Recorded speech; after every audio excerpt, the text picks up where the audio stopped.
فرعون شادی کی پہلی رات حضرت آسیہ رضی اللہ تعالی عنہا سے ہم کرنے لگا تو اچانک کیا ہوا؟ فرعون نے حضرت آسیہ رضی اللہ تعالی عنہا سے زبردستی شادی کی، اور پہلی رات جب فرعون حضرت آسیہ کے پاس کمرے میں گیا تو اللہ نے اس کو بسم اللہ الرحمن الرحیم۔ تاریخ انسانیت میں کچھ کردار ایسے گزرے ہیں جن کا ذکر صدیوں بعد بھی لوگوں کے دلوں اور ذہنوں میں زندہ رہتا ہے، اور حضرت آسیہ رضی اللہ تعالی عنہا اور فرعون کی داستان بھی انہی میں سے ایک ہے۔ یہ صرف ایک بادشاہ اور اس کی ملکہ کی کہانی نہیں، بلکہ حق اور باطل، ایمان اور تکبر، صبر اور ظلم کے درمیان ایک عظیم جدوجہد کی داستان ہے۔ ایک طرف وہ شخص تھا جس کے حکم کے آگے لاکھوں لوگ سر جھکاتے تھے، جس کے خزانے بے شمار تھے اور جس کی سلطنت دور دور تک پھیلی ہوئی تھی، جبکہ دوسری طرف ایک ایسی پاکیزہ خاتون تھی جنہیں دنیا کی ہر نعمت حاصل تھی، مگر ان کے دل کی سب سے بڑی خواہش حق کو پہچاننا اور اس پر قائم رہنا تھی۔ بظاہر یہ ایک شاہی محل کی زندگی تھی، لیکن اس محل کی دیواروں کے اندر ایسے واقعات رونما ہوئے جنہوں نے تاریخ کا رخ بدل کر رکھ دیا۔ حضرت آسیہ کی زندگی ہمیں یہ سبق دیتی ہے کہ سچا ایمان انسان کو ہر خوف اور آزمائش کے مقابلے میں مضبوط بنا دیتا ہے۔ یہی وجہ ہے کہ آج بھی ان کا نام احترام اور عقیدت کے ساتھ لیا جاتا ہے، لیکن اس عظیم داستان کو صحیح طور پر سمجھنے کے لیے ضروری ہے کہ ہم سب سے پہلے اس شخصیت کو جانیں جس کا نام حضرت آسیہ کے ذکر کے ساتھ ہمیشہ لیا جاتا ہے۔ وہ شخص جس نے اپنی طاقت اور اقتدار کے نشے میں خود کو سب سے بڑا سمجھ لیا تھا۔ آخر وہ فرعون کون تھا اور کس کی اولاد سے تھا؟ اور فرعون کو فرعون کیوں کہا جاتا ہے؟ اور فرعون مصر کا بادشاہ بننے سے پہلے کون سا کام کیا کرتا تھا؟ یہ فرعون مصر کا بادشاہ کیسے بنا؟ اور فرعون نے خدائی کا دعویٰ کرنے کے لیے بنی اسرائیل کے مسلمانوں کو کس طرح جانوروں جیسا جاہل بنا دیا تھا؟ اور پھر کس طرح فرعون نے خدائی کا جھوٹا دعویٰ کیا اور کس طرح یہ مصر کا جھوٹا خدا بنا؟ ناظرین، ان تمام تر سوالات کے جوابات آج کی اس ویڈیو میں ہم آپ کو قرآن و حدیث کی روشنی میں بتائیں گے۔ ناظرین، وہ فرعون جس کا ذکر قرآن پاک میں ملتا ہے، جو حضرت موسیٰ علیہ السلام کے دور میں پایا جانے والا فرعون تھا۔ بعض مورخین نے اس کا نام قبوس بھی تحریر کیا ہے۔ ناظرین، فرعون بدبخت کا تعلق قبیلہ قبطیہ سے تھا اور اس کی عمر 400 سال تھی۔ اس 400 سال کی عمر میں نہ تو وہ کبھی بیمار ہوا اور نہ ہی کبھی اس کے سر میں درد ہوا، اور نہ ہی کوئی دشمن اس پر غالب آ سکا۔ اس کا چہرہ تانبے کی طرح چمکتا تھا، اسی وجہ سے یہودی اس کو قبوس کہا کرتے تھے۔ فرعون بادشاہ بننے سے پہلے محنت مزدوری اور تجارت کیا کرتا تھا۔ ایک دن یہ محنت مزدوری سے تنگ آ کر بازار کی طرف نکلا اور وہاں پر اس کی ملاقات حامان سے ہوئی۔ دیکھتے ہی دیکھتے ان دونوں بدبختوں کی ملاقات دوستی میں بدل گئی۔ اگرچہ یہ دونوں ملعون کام کی تلاش میں شہر کی طرف روانہ ہو گئے، اور ان دونوں شہر میں خربوزوں کی خرید و فروخت کا کام زیادہ تھا۔ اس طرح یہ دونوں بدبخت ایک خربوزے والے کے پاس گئے اور اس سے کام مانگا۔ چنانچہ اس وقت اس خربوزے والے نے ان دونوں سے کہا، میرے خربوزے لے جاؤ اور بازار میں جا کر فروخت کراؤ۔ جب یہ مال تم دونوں فروخت کر لو گے تو میں تمہیں کھانے کے لیے کچھ دے دوں گا۔ اس وقت خربوزے والے کی یہ بات سن کر فرعون نے حامان سے کہا کہ تم یہیں ٹھہرو اور میں یہ خربوزے لے جاتا ہوں اور بازار میں فروخت کراتا ہوں۔ چنانچہ ایسا ہی کیا گیا۔ فرعون وہ خربوزے لے کر شہر کی طرف چلا گیا، اور وہاں جا کر فرعون نے دکانداروں سے خربوزے خریدنے کا کہا تو اس وقت دکانداروں نے فرعون سے کہا، ہم تو سودا ادھار پر خریدتے ہیں اور فروخت کرنے کے بعد اس کی رقم ادا کرتے ہیں، اور یہاں کا یہی دستور ہے۔ چنانچہ دکانداروں کی یہ بات سن کر فرعون کچھ دیر کے لیے خاموش ہو گیا، اور پھر اسی وعدے پر وہ سامان فروخت کر کے واپس چلا آیا۔ واپس آ کر خربوزے کے مالک سے کہا، مجھے یہ کام اچھا نہیں لگتا۔ اتنا بول کر فرعون وہاں سے چلا گیا۔ اب فرعون کو کسی اچھے کام کی تلاش تھی جس کی وجہ سے فرعون زیادہ سے زیادہ مال و دولت اور روپیہ پیسہ کما سکے۔ اس کے بعد فرعون بادشاہ مصر کے دربار میں چلا گیا اور اس کی خدمت میں جا کر درخواست پیش کر دی کہ میں بہت دور سے آیا ہوں، میں بہت غریب ہوں اور مجھے کسی کام کی تلاش ہے، اور میں کھانے پینے سے بھی عاجز ہوں۔ برائے مہربانی اپنے سلطنت مصر کے اسی شہر میں بطور فدوی مجھے کوئی کام دے دیا جائے، اور اس غلام کو اس جگہ پر معمور فرما کر سرفراز کیا جائے۔ چنانچہ اس وقت فرعون کی یہ بات سن کر مصر کے بادشاہ نے کہا کہ تو کون سا کام چاہتا ہے؟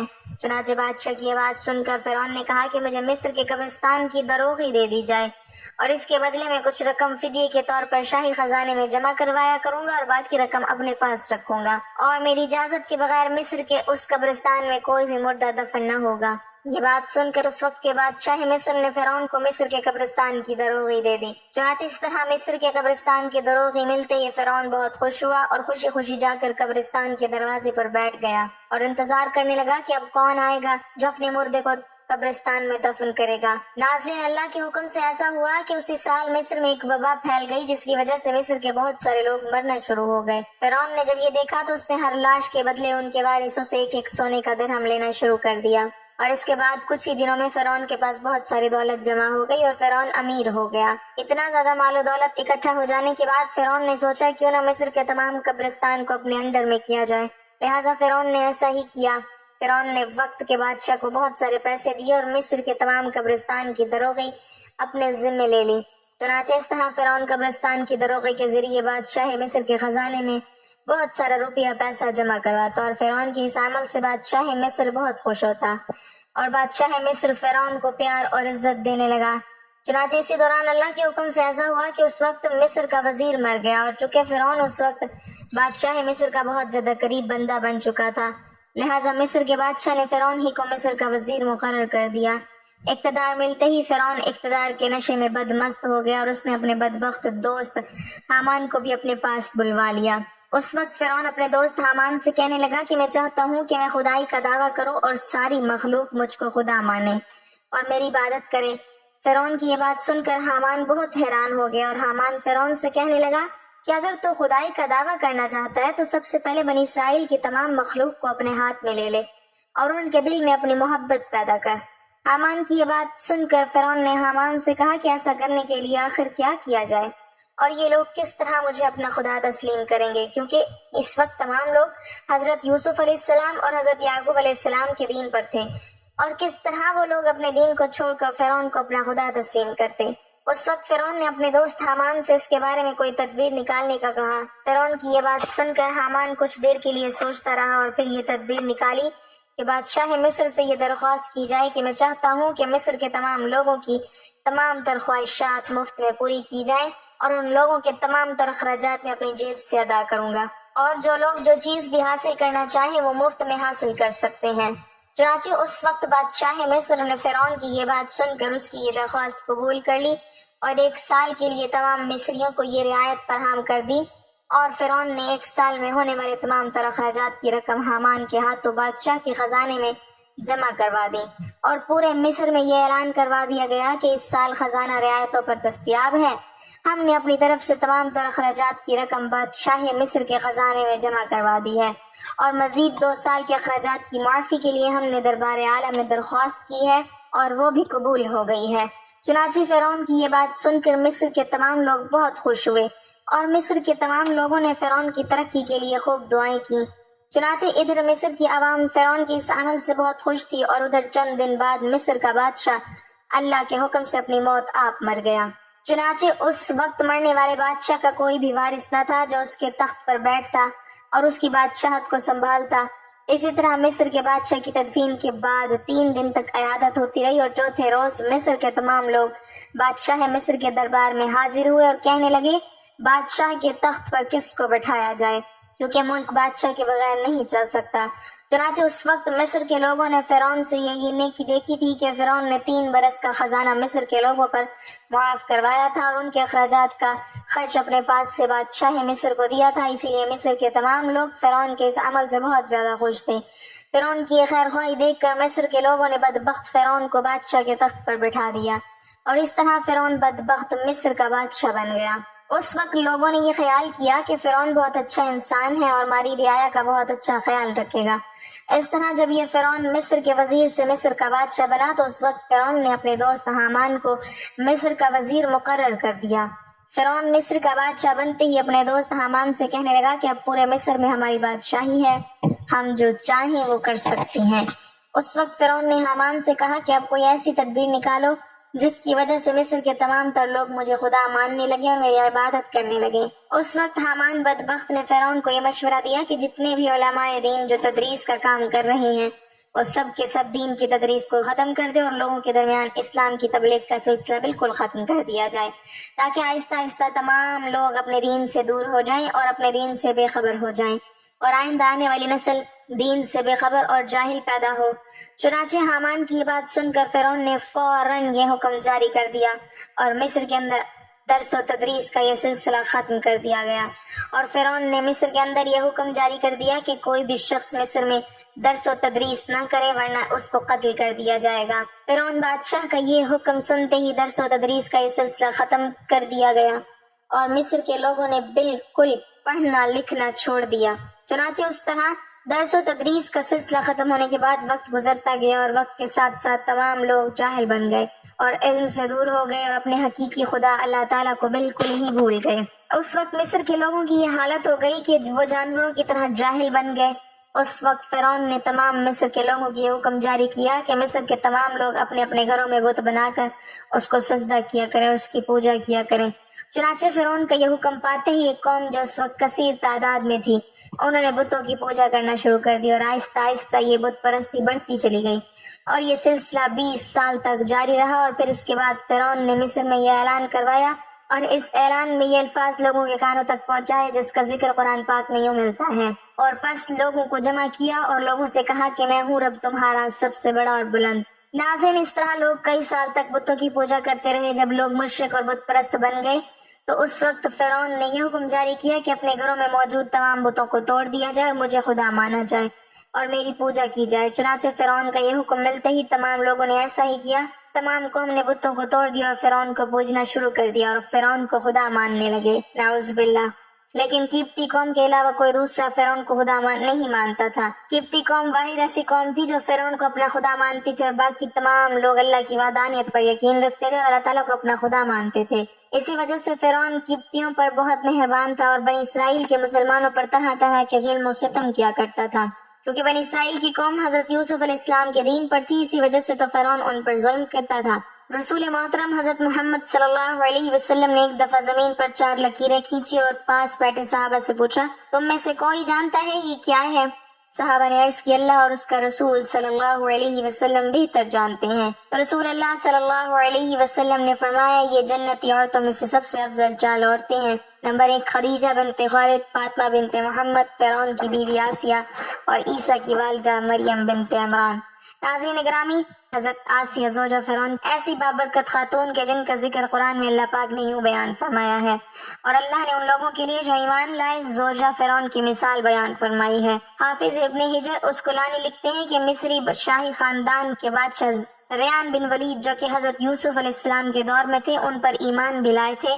ان کی پوتی بے حد حسین و جمیل تھی جن کا نام آسیہ تھا، اور نسب کچھ یوں بیان ہوا ہے، آسیہ بنت مزاحم بن عبید بن ریان بن ولید۔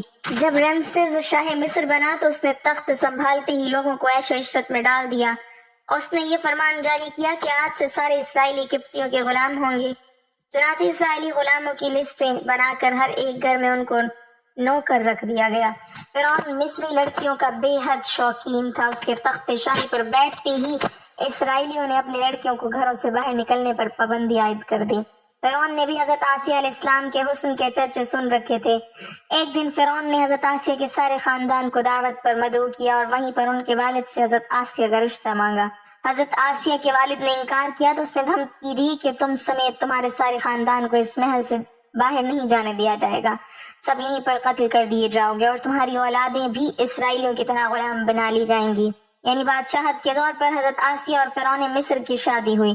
حضرت آسیہ شادی سے پہلے تو فرعون کے ظلم و ستم کی داستانیں سن چکی تھی اور دل میں فرعون کے لیے نفرت بھر چکی تھی، لیکن اس شادی میں اللہ پاک کی رضا شامل تھی کیونکہ اللہ کے پیغمبر حضرت موسیٰ علیہ السلام کو فرعون کے محل میں حضرت آسیہ کی ہی پرورش پانی تھی۔ حضرت آسیہ چونکہ حضرت یوسف علیہ السلام کی شریعت پر عمل پیرا تھی اور ایک خدا کو ماننے والی تھی۔ شادی کی پہلی رات جب فرعون کمرے میں داخل ہوا تو دیکھا کہ اس کی بیوی آسیہ اللہ کی عبادت میں کھڑی ہیں۔ ناظرین گرامی، یہاں یہ بات بتاتے چلیں کہ حضرت آسیہ سے شادی کرنے تک فرعون نے خدائی کا دعویٰ نہیں کیا تھا۔ چونکہ فرعون حضرت آسیہ کی محبت میں گرفتار تھا تو وہ پہلے ہی رات سے حضرت آسیہ کے ناز و نخرے برداشت کرنے لگا۔ اس نے حضرت آسیہ کی عبادت میں مداخلت نہ کی اور انتظار کرتے کرتے سو گیا۔ اس طرح اللہ پاک نے حضرت آسیہ کو فرعون کی صحبت سے محفوظ رکھا اور وہ آپ پر قادر نہ ہوا۔ بعض روایات تو اس طرح ملتی ہیں کہ جب بھی فرعون حضرت آسیہ کی خلوت گاہ میں داخل ہوتا تو حضرت جبرائیل فرعون اور حضرت آسیہ کے درمیان پردہ حائل فرما دیتے، جس سے وہ ساری رات پرسکون سویا رہتا۔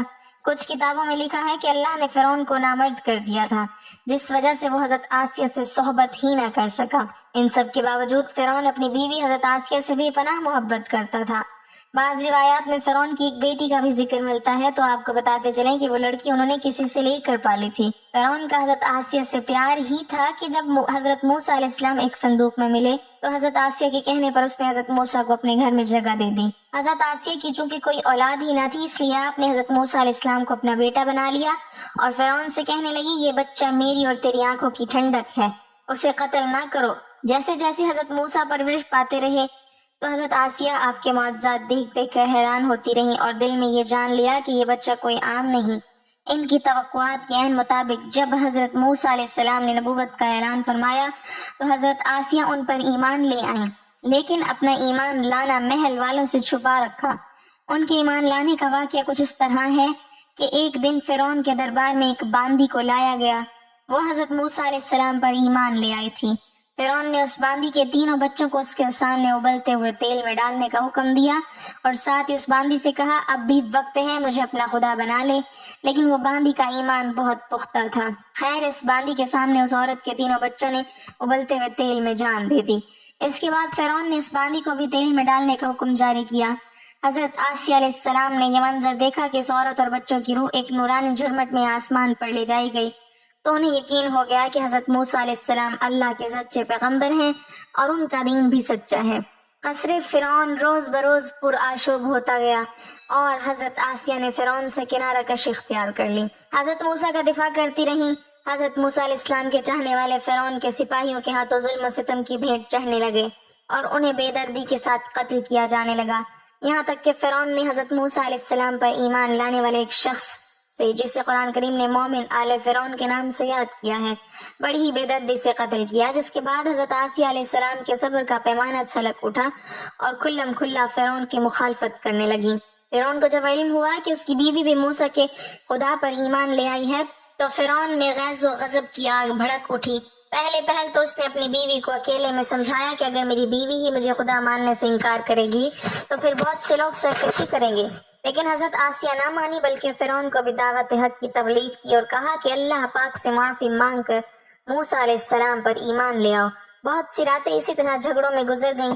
جب محل فرعون میں یہ باتیں ہونے لگی کہ فرعون کی لاڈلی بیوی ہونے کی وجہ سے آسیہ کو کوئی سزا نہیں دی جا رہی تو فرعون غصے میں آ گیا۔ اس نے سب سے پہلے مار پیٹ شروع کی اور خود اپنی پاک بیوی کو سزائیں دینے لگا۔